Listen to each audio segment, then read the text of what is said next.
রোজ তো comedy video হয়, but আজ কিন্তু কোনো কমেডি ভিডিও নয়।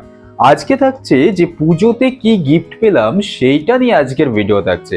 ফ্লিপকার্ট থেকে অলরেডি আমার কাছে একটা গিফট চলে এসেছে এবং এই গিফটটা আমার মা দিয়েছে আমাকে পুজোতে। অলরেডি পুজোর শপিং হয়তো আমার মতন অনেকেরই শুরু হয়ে গেছে। আমি সেইভাবে করে উঠতে না পারলেও আস্তে আস্তে টুকটাক করে কেনাকাটা শুরু করে দিয়েছি। তো তোমাদেরকে সেটা দেখাবো যে কি গিফট দিয়েছে। আমি এখনো কিন্তু প্যাকেটটা খুলিনি, এবার খুলবো। ফাইনালি আমার কাছে কিন্তু এই মুহূর্তে পুজো গিফট চলে এসছে, আর এই পুজো গিফটটাকে এই মুহূর্তে আমি খুলতে যাচ্ছি।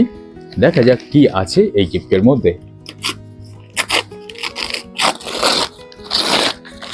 ওকে, খুব সুন্দর একটা গিফট।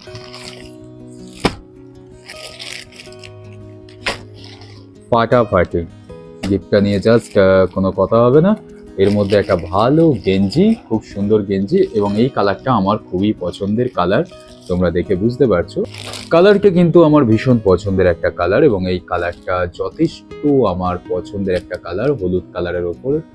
তো একটা টি শার্ট, গেঞ্জি, এবং সত্যি খুব ভালো লাগছে। গেঞ্জিটা দেখতেও খুব ভালো।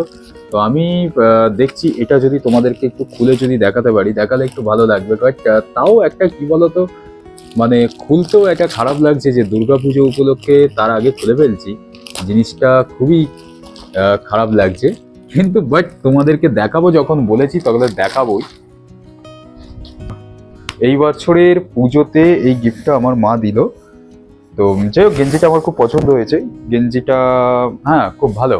আমি ভাবছিলাম আমার গায়ে হবে তো, আমি এটা ভাবছিলাম যে আমার গায়ে হবে তো, দেখলাম যে না, এটা আমার গায়ে অনায়াসেই হয়ে যাবে। তো খুব ভালো লাগলো। আমার মাকে বলতে চাই থ্যাংক ইউ মা। তো এটাই বলতে চাই, গেঞ্জিটা আমার খুব পছন্দ হয়েছে। আজকের ভিডিওটা একটু অন্যরকম হলো বলো, মানে রোজ তো কমেডি ভিডিও দিই, বাট আজকে কিন্তু পুজো গিফট একটা ভিডিও হয়ে গেল। তো যাই হোক, আমি রিজু রায় আবার ফিরে আসবো নতুন কোনো ভিডিও নিয়ে। তো আজকের এই ছোট্ট ব্লগটা তোমাদের কেমন লাগলো অবশ্যই কিন্তু কমেন্টস করে জানিও।